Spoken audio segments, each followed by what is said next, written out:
मेहरबानी यहाँ मुझे बुलाने की। भाई बाकी दोस्त जो हैं,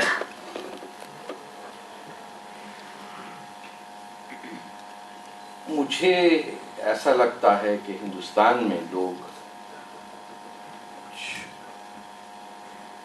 दुनिया को देखते नहीं हैं, वो समझते हैं कि वो ही एक दुनिया है और उसमें फिर वो भूल जाते हैं कि जिस चीज़ को दंगा यहाँ कह रहे हैं वो एक जंग है और उसमें शायद ही कोई हिंदुस्तानी इस वक्त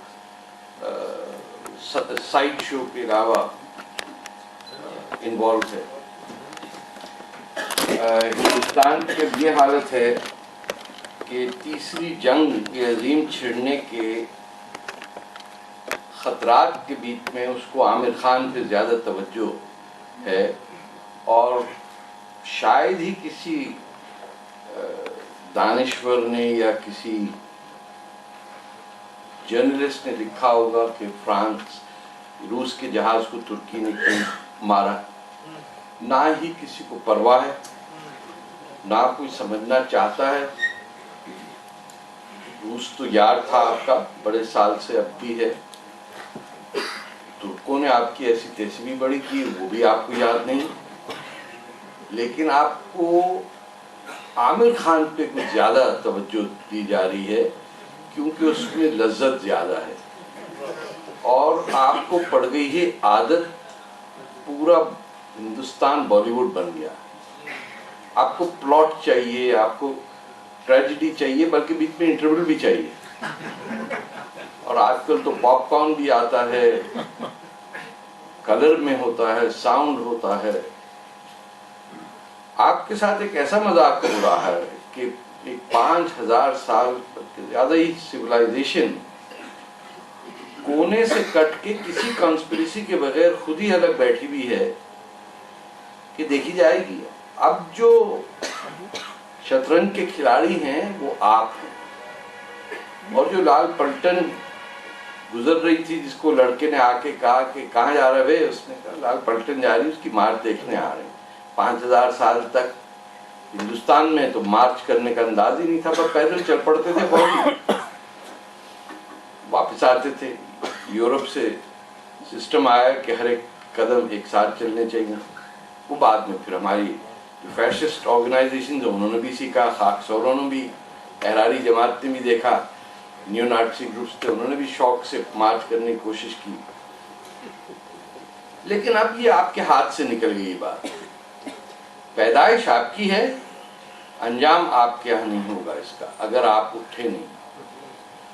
जिस जंग का मैं बात कर रहा हूँ, जो दंगे अगर होते भी रहे तो कुछ ऐसा नहीं होता। अब जो है we are facing annihilation of human civilisation और क्योंकि इसमें कोई एनजीओ स्पॉन्सर नहीं करती, ना कोई एक्टर या एक्ट्रेसेस पे बोलता है, ना इसमें कोई रिटर्न ऑन इन्वेस्टमेंट है, क्योंकि आजकल बड़ा राइट विंग दौर है। हर आदमी यानी पहले बैंक अकाउंट ही खोल लेता था, बड़ी बात थी, आज वो पोर्टफोलियो होता है उसका। यानी मुल्क भाड़ में जाए, बच्चा तो अमेरिका में पढ़ लेना, उसी के चक्कर में लगे हुए हैं ना। और आपको बड़ी फख्र से ये लगता है कि 18 कॉरपोरेशनों के अमेरिका में सीईओ हिंदुस्तानी है। तो ये नहीं पता कि वो सब के सब पैसा अपनी जेब में रख रहे हैं, आपको कुछ नहीं दे रहे वो। लेकिन एक ट्राइबलिज्म की इंतहा है ये कि you are taking pride in the people who are looting ordinary working class people. लेकिन एक ट्राइबलिज्म है, आप हो गए साइड के खिलाड़ी।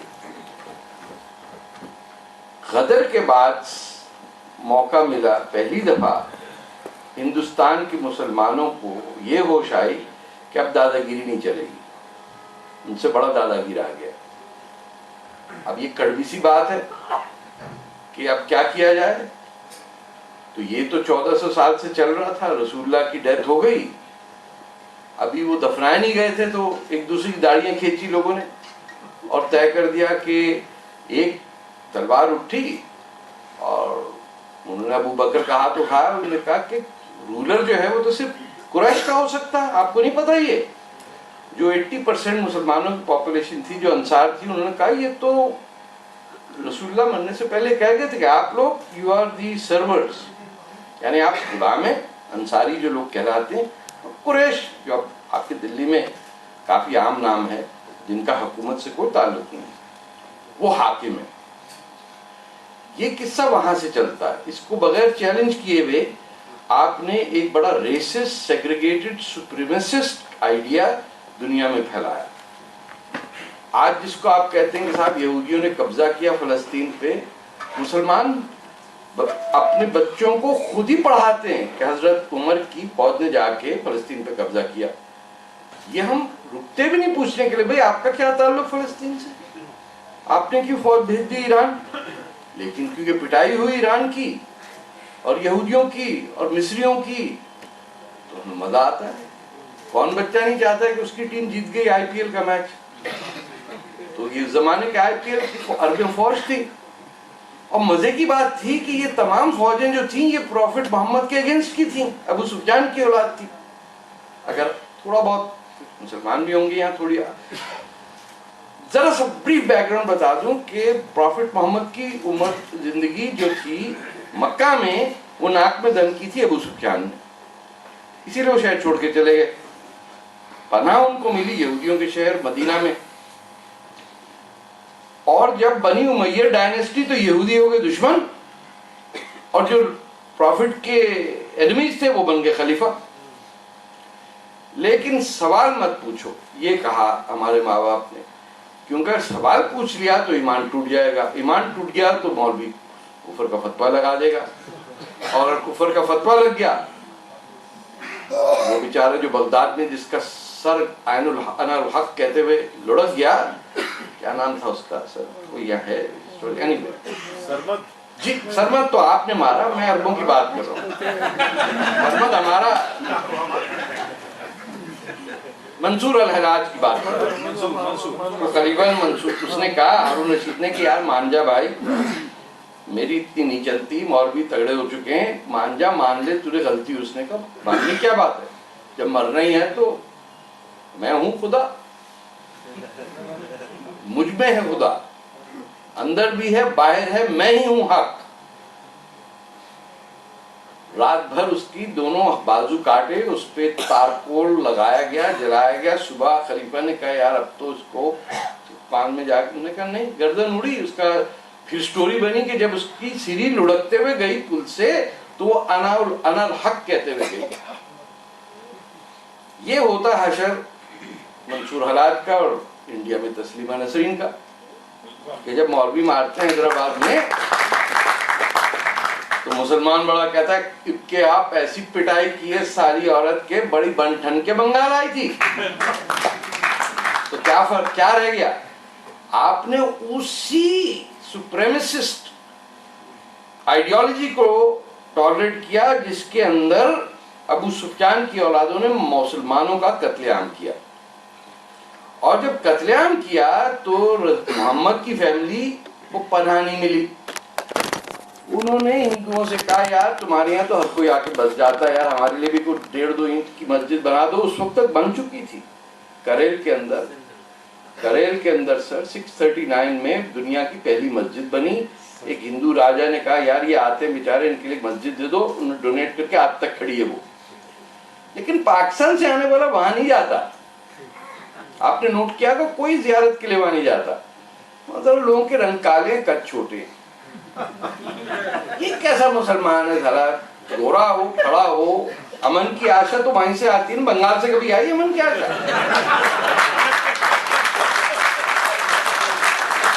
महर तारर हो, कोई और 2-4 खवातीन हो, साड़ियां हो, लश्कारे हो, ISI की एजेंसी हो, उनको एजेंडा हो, हर एक का बिजनेस कार्ड ले जाके फौज को वापस देना हो, किसी को बर्बाद करना हो, किसी केरला के MP को, काम करके दिखाते हैं।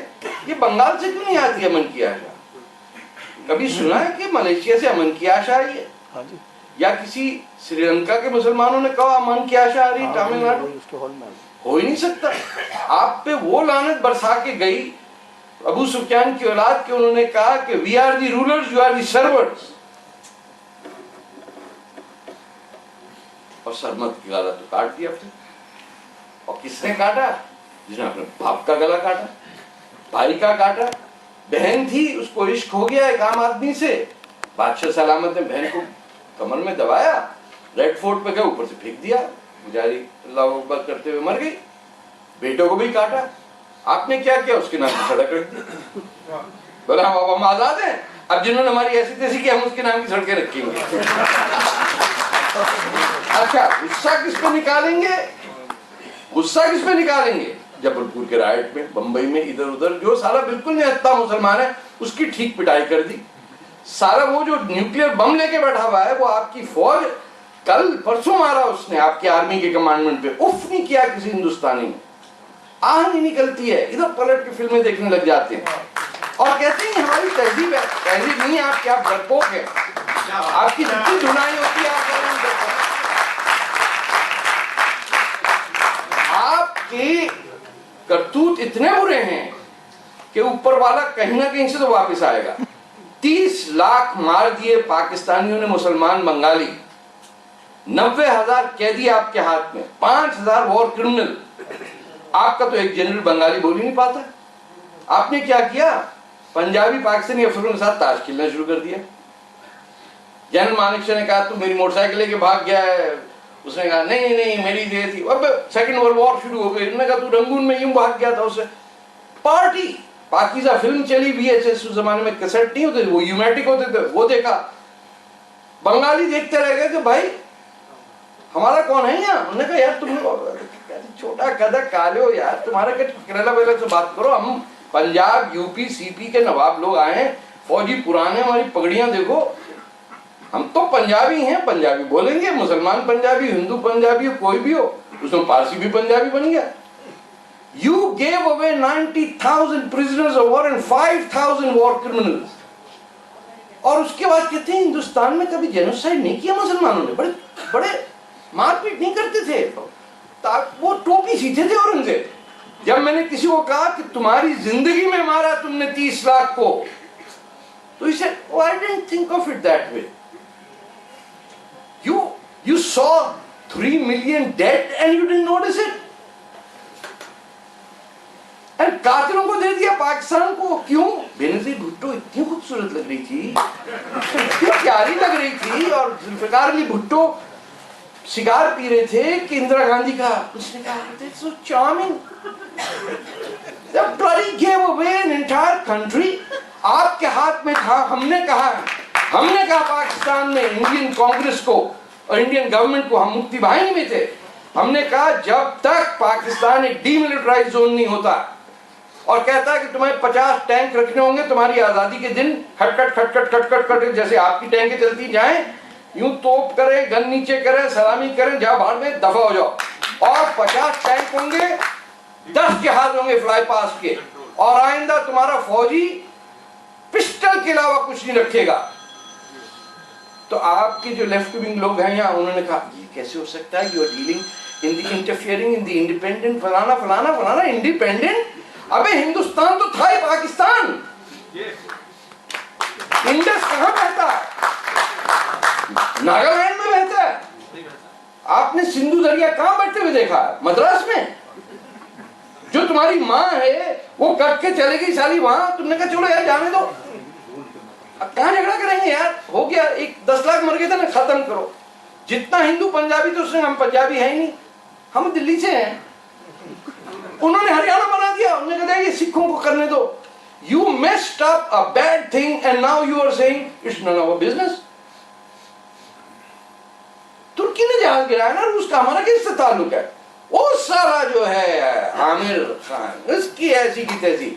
आमिर खान के पास 100 टैंक होते तो तुम कहते नहीं SRK से बात करो।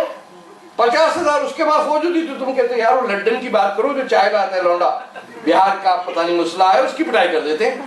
अबे दोस्त से तो सब गले मिलते हैं, दुश्मन से प्यार करो तो बात करें। चलो बड़े आदमी से लड़ने की हिम्मत करो। शिवाजी की बात करते हो, लड़के तो देखो मुगलों से। योर एनिमी इज पाकिस्तान, उनसे तुम दोस्ती कर। 26/11 की एनिवर्सरी में आपने क्या किया? ना ना ना, आपने पाकिस्तान से कहा क्रिकेट खेलोगे?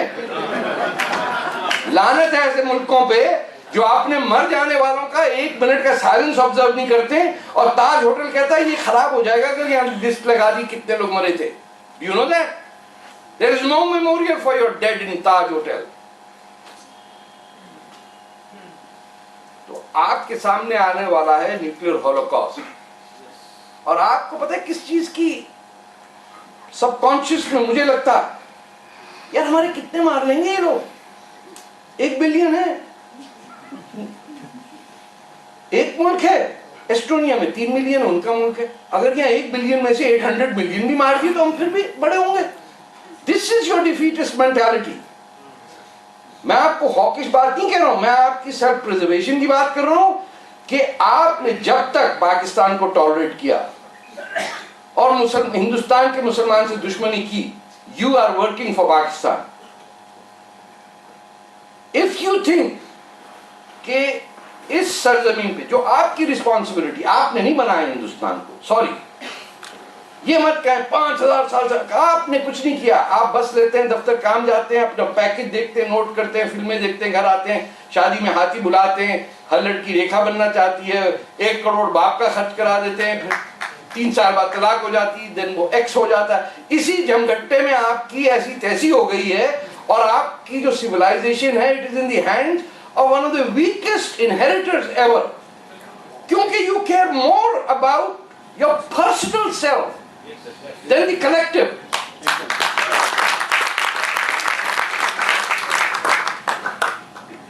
अब बात आती है कि गदर के बाद जो डिवाइड है इंडिया की, ये हम सब एक हैं और ये सब नहीं चलेगा। ये मुर्गे की फाइट, सॉरी कहाँ नाज़िम, खुदा की कसम हम सब मुर्गे, इसमें मुर्गे नहीं लड़ रहे, हम लड़ रहे हैं। क्यों?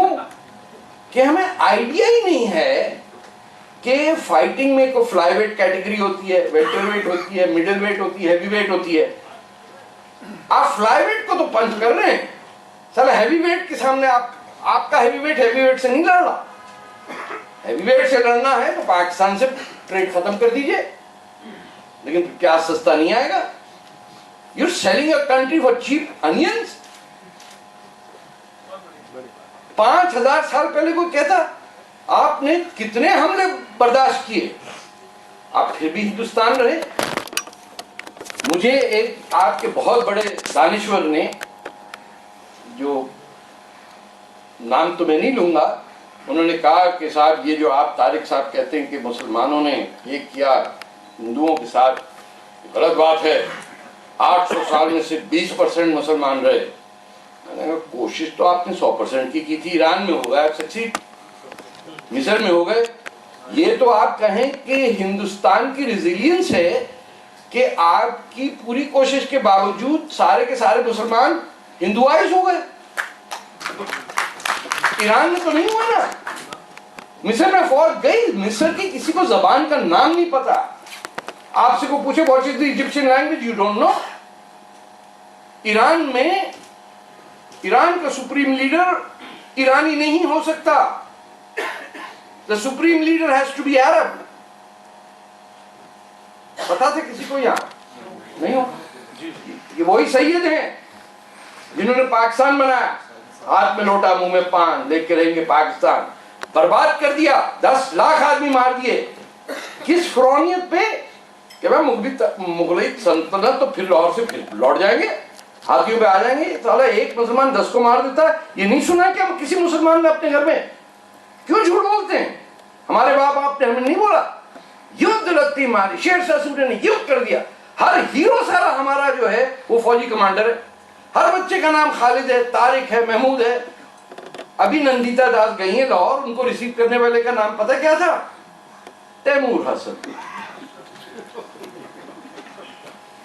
दुख की बात यह है कि वो पाकिस्तान में कम्युनिस्ट लीडर है।